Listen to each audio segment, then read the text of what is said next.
Seguimos con el tema octavo, que trata la psicología filosófica de la afectividad, y ahora vamos a entrar en la primera de las partes de este tema octavo, después de la introducción, que es sobre la personalidad.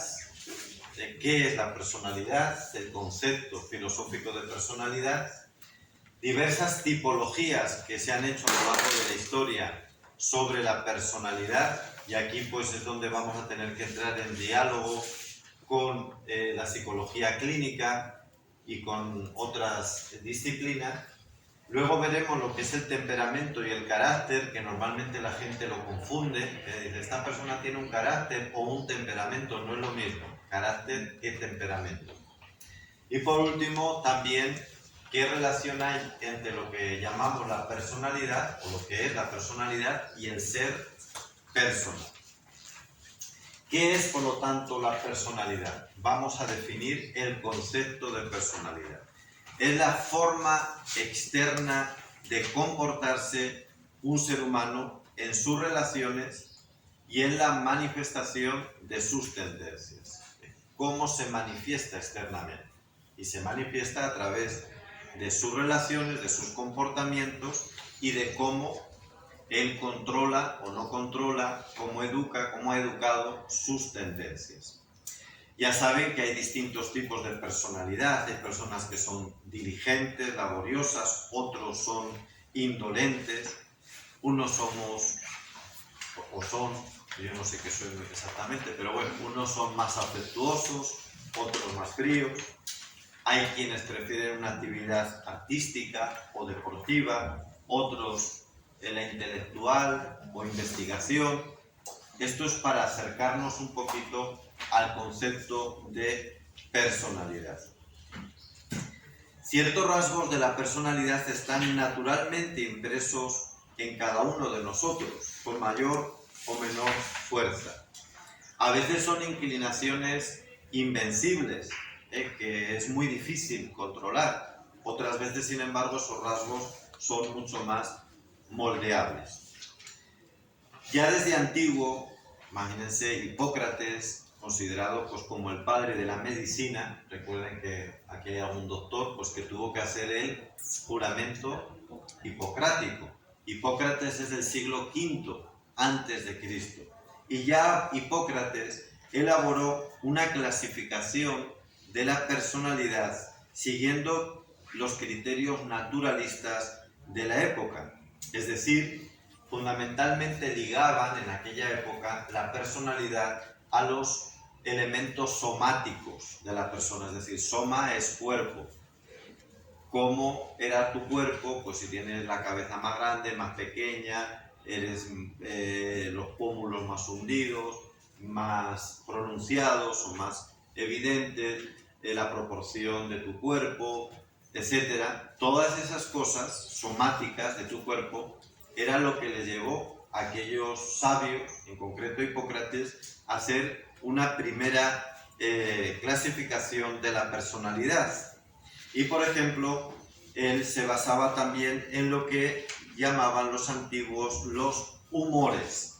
El humor, que no es si eres gracioso o no lo eres. No, el humor va más allá de eso. Y, por ejemplo, hay humor melancólico, humor sanguíneo, humor colérico o humor flemático. Son como los 4 grupos de humores. El humor, entiendan, pues que sería sobre todo el temperamento, pero ellos lo llamaban así, los 4 tipos de humores más característicos: melancólico, sanguíneo, que lo contrario, es una persona melancólica en la que está todo el día suspirando, ya saben. Sanguíneo no, sanguíneo es el que la sangre la tiene, le sale rápido, responde rápido. Colérico, y frente al colérico está el flemático. Bien, esto en cuanto a Hipócrates. Pero en nuestro tiempo, una clasificación ya, una tipología moderna, vamos a hablar, por ejemplo, de la que hace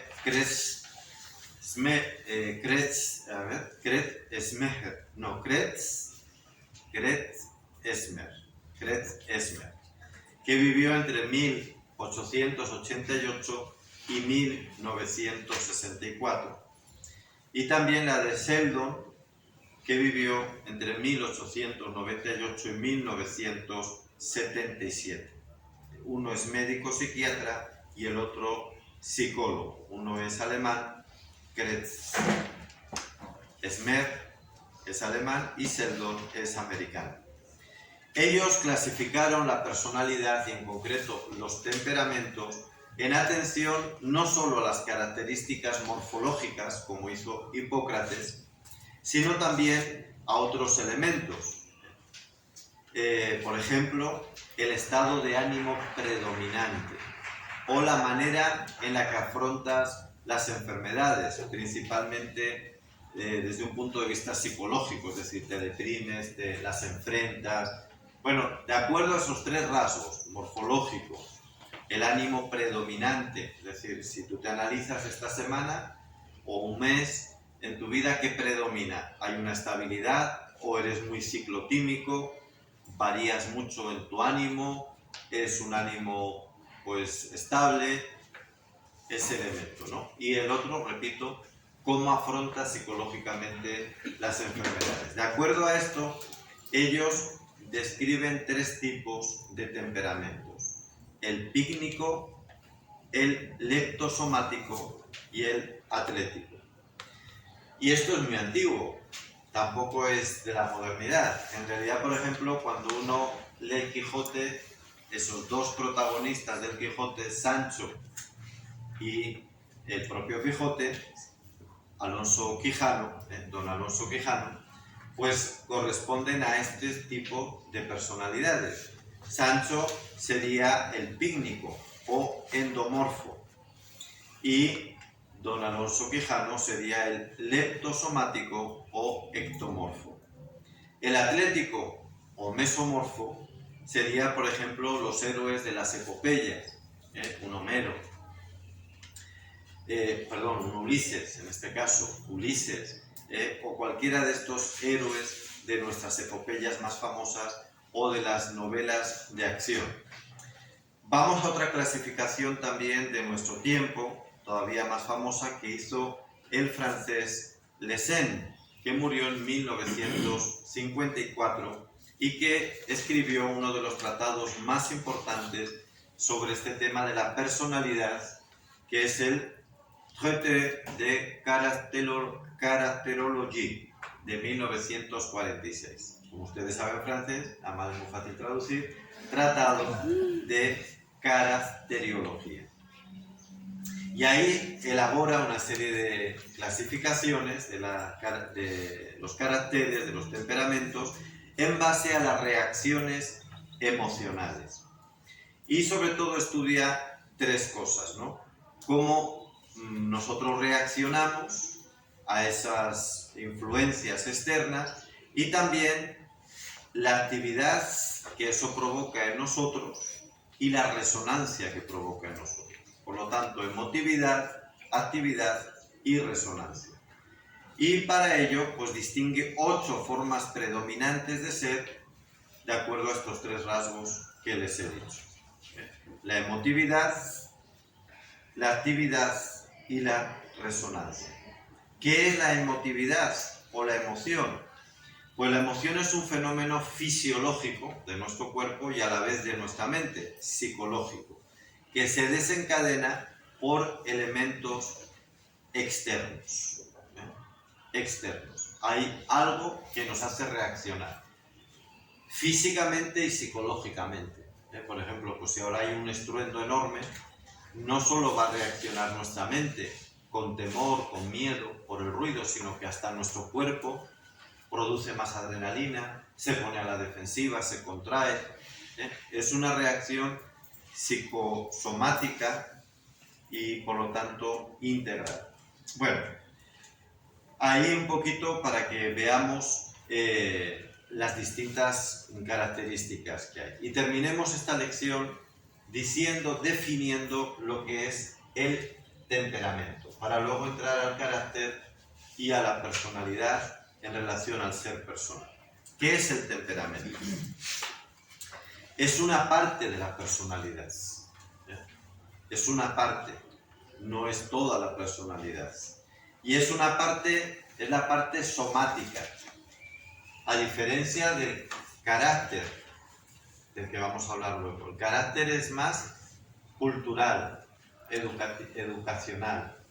Sin embargo, el temperamento es hereditario, es genético, y por lo tanto no es ni bueno ni malo, porque es recibido. Cada quien nace con un temperamento y por lo tanto no es ni culpable, pero tampoco tiene mérito por ello. Por eso digo que no es ni bueno ni malo. Que tú naciste, vamos a decirlo, pues más flemático o más sanguíneo, no es tu culpa, está en tus genes. Es algo que has recibido de tu familia, por lo tanto no te tienes que culpar. Por eso también hay que distinguir entre ética y psicología clínica. Estos son caracteres, o sea, son diferencias clínicas. La ética luego ya dice cómo tú estás tratando, cultivando o llevando a la práctica tus acciones de acuerdo a tu temperamento. Puede ser una persona flemática pero cometer pecados o errores que no se pueden justificar porque seas flemático. Más sin embargo, el que seas flemático no es ni culpa ni mérito tuyo. Pues hasta aquí esta lección.